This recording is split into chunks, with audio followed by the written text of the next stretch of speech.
Hello hi it's me your cinema ചേട്ടൻ. ആട് ജീവിതം ഗോഡ് ലൈഫ് ബ്ലസ്സിയാണ് സംവിധാനം ചെയ്തിരിക്കുന്നത്. ബെന്യാമിന്റെ നോവലിനെ ബേസ് ചെയ്തുകൊണ്ട് മേക്ക് ചെയ്ത ഒരു ചിത്രമാണ്. നജീബ് എന്ന മനുഷ്യന്റെ ജീവിതത്തിൽ സംഭവിച്ച യഥാർത്ഥ സത്യങ്ങൾ യാഥാർത്ഥ്യമായി നടന്ന ഒരു കഥയെ ആസ്പദമാക്കിയാണ് ഈ ചിത്രം രൂപീകരിച്ചിട്ടുള്ളത്. അതായത് ബെന്യാമിന്റെ നോവൽ വായിച്ചവർക്കും അത് വായിക്കാത്തവർക്കും ഒക്കെ തന്നെ കേരളത്തിലുള്ള എല്ലാ മലയാളികൾക്കും ഇപ്പോൾ ഈ സിനിമയുടെ കഥയുടെ പ്ലോട്ടൊക്കെ അറിയാവുന്നതാണ്. അതുകൊണ്ട് ഞാൻ കഥയൊന്നും പറഞ്ഞ് കഷ്ടപ്പെടുന്നില്ല.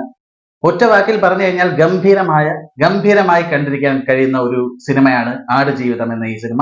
I have never seen a movie like this എന്നൊന്നും ഞാൻ പറയുന്നില്ല. കാരണം ഇപ്പോ ധനുഷ് അഭിനയിച്ച മരിയാൻ എന്ന ആ ഒരു ചിത്രത്തിലൊക്കെ ഇതേ ഒരു കഥയുടെ ഒരു സെയിം പ്ലോട്ടൊക്കെ തന്നെയാണ് ആ ഒരു ചിത്രവും.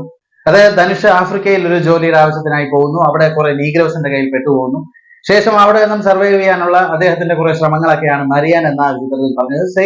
Same like that. അത് ആ ഒരു സംഭവങ്ങളൊക്കെ തന്നെയാണ് ആട് ജീവിതം എന്ന ഈ ഒരു ചിത്രത്തിലും പറയുന്നത്. പക്ഷെ ഈ ഒരു ചിത്രത്തെ സംബന്ധിച്ച് നമ്മളെ അതിശയിപ്പിക്കുന്ന ഒരു കാര്യം എന്ന് പറഞ്ഞു കഴിഞ്ഞാൽ 2 കൊല്ലത്തോളം നജീബ് എന്ന ആ ഒരു വ്യക്തിയുടെ ജീവിതത്തിൽ ഇത്രയധികം കഷ്ടപ്പാടുകൾ നിറഞ്ഞ സംഭവങ്ങൾ ഉണ്ടായിട്ടുണ്ടല്ലോ എന്ന ഒരു സത്യമാണ് നമ്മുടെ ഈ സിനിമ കണ്ടുകൊണ്ടിരിക്കുന്ന ഓരോ മൊമെന്റിലും നമ്മളെ ഞെട്ടിപ്പിക്കുന്ന ഒരുപാട് സംഭവങ്ങൾ.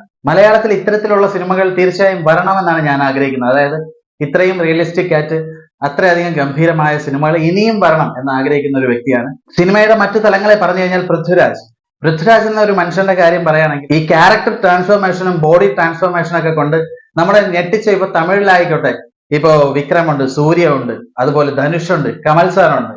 ഒരുപാട് പേര് പല ചേഞ്ചസ് ഒക്കെ വരുത്തി നമ്മളെ അതിശയിപ്പിച്ചിട്ടുണ്ട് പല സിനിമകളിലും. പക്ഷെ എനിക്ക് തോന്നുന്നു മലയാളത്തിൽ നിന്നും ഇത്രയധികം ഒരു കഥാപാത്രത്തിന് വേണ്ടി ഹാർഡ് വർക്ക് ചെയ്ത് ഇത്രയും വർഷങ്ങൾ പ്രയത്നിച്ചുകൊണ്ട് ആ ക്യാരക്ടറിന്റെ ഇമോഷൻസിനെ കൃത്യമായി ഉൾക്കൊണ്ടുകൊണ്ട് ചെയ്ത ഒരു വ്യക്തി മറ്റൊരു മലയാള നടൻ ഇല്ല എന്ന് എനിക്ക് തോന്നുന്നു. ആരെങ്കിലും ഉണ്ടെങ്കിൽ നിങ്ങൾ കമന്റ് ചെയ്ത് അറിയിക്കുക. കാരണം പൃഥ്വിരാജിന്റെ മറ്റ് പല സിനിമകളും കാണുമ്പോൾ എന്നെ സംബന്ധിച്ചിടത്തോളം എനിക്ക് പേഴ്സണലായിട്ട് തോന്നിയ കുറെ കാര്യങ്ങളുണ്ട്. അതായത് ഏതൊരു ക്യാരക്ടറിലേക്ക് ട്രാൻസ്ഫോർമേഷൻ നടത്തിയിരുന്നാൽ പോലും അതിൽ പൃഥ്വിരാജിന്റെ ആയിട്ടുള്ള എവിടെയെങ്കിലും ഒരു പൃഥ്വിരാജ് എന്ന ഒരു കണിക എവിടെയെങ്കിലും ഒളിഞ്ഞു കിടപ്പുണ്ടാവും. പക്ഷെ ഈ ഒരു ആടുജീവിതത്തിലെ ഈ ഒരു കഥാപാത്രത്തെ എടുത്ത് നോക്കുകയാണെങ്കിൽ തീർച്ചയായും ആ നജീം എന്ന ആ ഒരു മനുഷ്യന്റെ എല്ലാ ഇമോഷൻസിനെയും ഉൾക്കൊണ്ട് അത്രയധികം സ്റ്റഡി ചെയ്ത് അത്രയും പെർഫെക്റ്റ് ആയിട്ട് പെർഫോം ചെയ്തിട്ടുണ്ടെന്ന് തന്നെ പറയാനായിട്ട് കഴിയും. ഗംഭീരമായ ആക്ടിംഗ് ആയിരുന്നു പൃഥ്വിരാജിന്റേത്. ചിത്രത്തിന്റെ ആദ്യം കാണിക്കുന്ന പൃഥ്വിരാജിൽ നിന്നും അതിന്റെ ക്ലൈമാക്സ് വരെ എത്തുന്നതിനിടയിലുള്ള കുറെ ട്രാൻസ്ഫോർമേഷൻസ് അദ്ദേഹം എത്രയധികം ഭംഗിയായി മനോഹരമായി ആ കഥാപാത്രത്തെ അവതരിപ്പിച്ചിട്ടുണ്ട് എന്നുള്ളത് നമുക്ക് മനസ്സിലാവും. അതായത് ഒരുപാടധികം സസ്പെൻസ് എലമെന്റോ അല്ലെങ്കിൽ ഞെട്ടിപ്പിക്കുന്ന കാഴ്ചകളോ അല്ലെങ്കിൽ തിയേറ്റർ കുലുങ്ങുന്ന കാഴ്ചകളോ അങ്ങനെ അത്തരത്തിലുള്ള സംഭവങ്ങളൊന്നും അല്ല. ഇത് കണ്ടുകൊണ്ടിരിക്കുന്ന ഓരോ പ്രേക്ഷകന്റെയും ഉള്ളു കുലുങ്ങും എന്നുള്ളത് ഉറപ്പായ കാര്യമാണ്. തീർച്ചയായും തിയേറ്ററിൽ തന്നെ പോയി എക്സ്പീരിയൻസ് ചെയ്യേണ്ട ഒരു ചിത്രമാണ് ഗോഡ് ലൈഫ് എന്ന ഈ ഒരു ചിത്രം. അതുപോലെ തന്നെ ഇതിന്റെ മ്യൂസിക് കൈകാര്യം ചെയ്തിട്ടുള്ള AR റഹ്മാനാണ്. The legendary musician AR Rahman.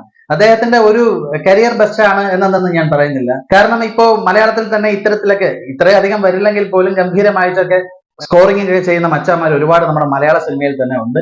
എന്നിരുന്നാൽ പോലും റഹ്മാൻജി അദ്ദേഹം വളരെ ഗംഭീരമായിട്ട് തന്നെ ആ ചിത്രത്തിന് എന്താണോ ആവശ്യമുള്ളത് അത് തന്നെ കൊടുത്ത് ഗംഭീരമായിട്ട് ആ ഒരു മൂഡ് ക്രിയേറ്റ് ചെയ്ത് കൊണ്ടുപോയിട്ടുണ്ട്. അതുപോലെ എഡിറ്റിംഗ് ആവട്ടെ, സിനിമാറ്റോഗ്രാഫി ആവട്ടെ, എല്ലാം ഒന്നിനൊന്നിനും മികച്ച അതിമനോഹരമായ അതിഗംഭീരമായ ഒരു ചിത്രം തന്നെയാണ്. അപ്പൊ കാണാത്തവരുണ്ടെങ്കിൽ ഉറപ്പായും ടിക്കറ്റ് എടുക്കുക, ഒരിക്കലും മിസ് ചെയ്യരുത്. അത്ര ഗംഭീരമായ ഒരു ചിത്രം തന്നെയാണ്. നിരവധി അവാർഡ്സുകളൊക്കെ തേടി വരാനുള്ള സാധ്യത ഉള്ള ഒരു സിനിമയും കൂടിയാണ്. അപ്പൊ ഒരുപാട് അവാർഡ്സ് ഒക്കെ കിട്ടട്ടെ, മലയാള സിനിമ ഇനിയും കുതിച്ചു ഉയരട്ടെ എന്ന് ഞാൻ പ്രാർത്ഥിക്കുന്നു.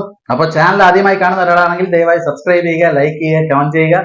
മറ്റൊരു ഗംഭീരമായ എപ്പിസോഡുമായി കാണുന്നവരെ ടിൽ ദെൻ ബൈ ബൈ.